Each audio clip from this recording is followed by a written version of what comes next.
Hello મિત્રો, કેમ છો? મજામાં ને? આઈ હોપ કે તમે બધા મજામાં જ હશો. જરા વિચારો, જો કોઈ તમને એમ કહે કે હવે આપણા ઘર પર લાગેલી સોલર પેનલનો જમાનો પૂરો થવાનો છે અને પેલી મોંઘી દાટ લિથિયમ બેટરી વગર પણ તમને આખી રાત ફ્રીમાં વીજળી મળી શકે, તો શું તમે માનશો?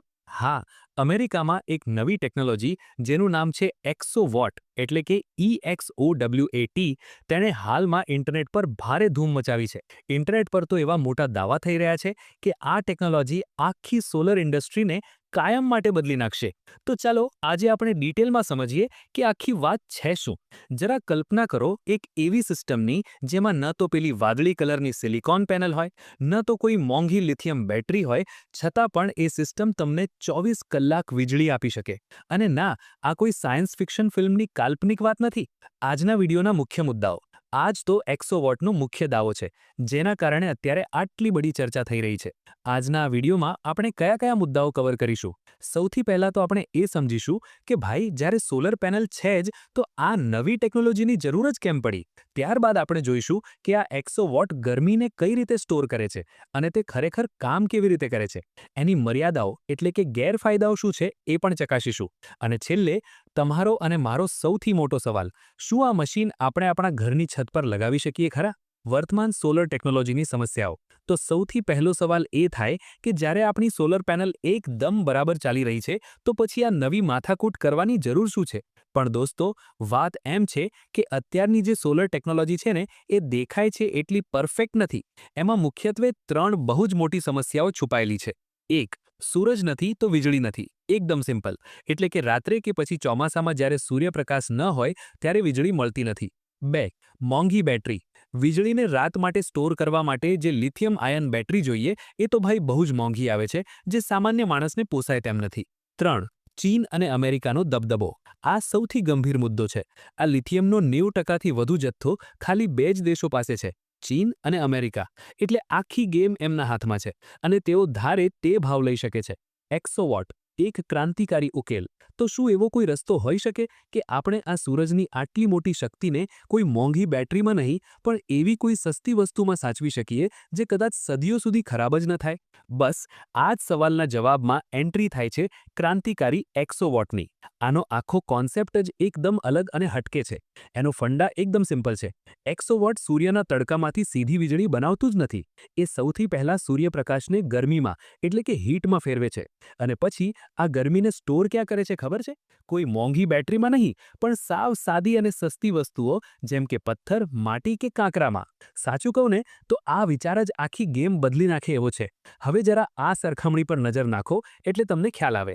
એક બાજુ છે આપણી જૂની સોલાર સિસ્ટમ જેમાં લિથિયમ બેટરી વપરાય છે, જે માંડ 15 વર્ષ ચાલે છે, અને બીજી બાજુ છે આ એક્સોવોટ જે પથ્થર અને માટી વાપરે છે, એનું આયુષ્ય 30 વર્ષથી પણ વધારે છે અને ખર્ચ લિથિયમ કરતાં 100 ગણો ઓછો. આ આંકડા જોઈને જ આપણને સમજાઈ જાય કે આ કેમ આટલી મોટી વાત છે. એક્સોવોટ કામ કેવી રીતે કરે છે? હવે તમારા મનમાં સવાલ થતો હશે કે ભાઈ આ માટી અને પથ્થરમાંથી વળી વીજળી કેવી રીતે બને? શું આ કોઈ જાદુ છે? ના મિત્રો, આ કોઈ જાદુ નથી, પણ ખૂબ જ સ્માર્ટ અને એડવાન્સ્ડ એન્જિનિયરિંગ છે. આ આખી સિસ્ટમ મુખ્યત્વે 3 ભાગમાં વહેંચાયેલી છે. ચાલો એને સ્ટેપ બાય સ્ટેપ સરળ ભાષામાં સમજીએ. સ્ટેપ 1. કલેક્ટર. અહીં સામાન્ય સોલર પેનલ નથી હોતી, પણ મોટા મોટા અરીસા એટલે કે મિરર્સ લગાવેલા હોય છે. આ અરીસાઓ બધા સૂર્યના તડકાને એક જ પોઈન્ટ પર ફોકસ કરે છે. બિલકુલ એ જ રીતે જેમ આપણે નાના હતા ત્યારે પેલા બિલોરી કાચથી સૂર્યના કિરણો ભેગા કરીને કાગળ સળગાવતા હતા ને, બસ એ જ ફોર્મ્યુલા. સ્ટેપ 2. Thermal battery. હવે આ અરીસાઓ દ્વારા જે આ જબરદસ્ત ગરમી પેદા થઈ એને એક ખાસ પ્રકારની માટીના કન્ટેનરમાં સ્ટોર કરવામાં આવે છે. આને થર્મલ બેટરી કહેવાય છે. અને સૌથી કમાલની વાત એ છે કે આ બેટરી 24 કલાક સુધી ગરમ રહી શકે છે. સ્ટેપ 3. એન્જિન. હવે આ સ્ટોર થયેલી ગરમીનો ઉપયોગ એક ખાસ પ્રકારનું એન્જિન ચલાવવા માટે થાય છે. આ એન્જિનનું નામ છે સ્ટર્લિંગ એન્જિન, જે ગરમીમાંથી વીજળી બનાવે છે. એટલે કે સાવ દેશી ભાષામાં સમજીએ તો જે કામ કરવા માટે 1000 રૂપિયાની લિથિયમ બેટરી જોઈએ એ જ કામ હવે 10 રૂપિયાની એક સામાન્ય ઈંટ કરી શકે છે. બસ આટલી સિમ્પલ પણ પાવરફુલ વાત છે આ.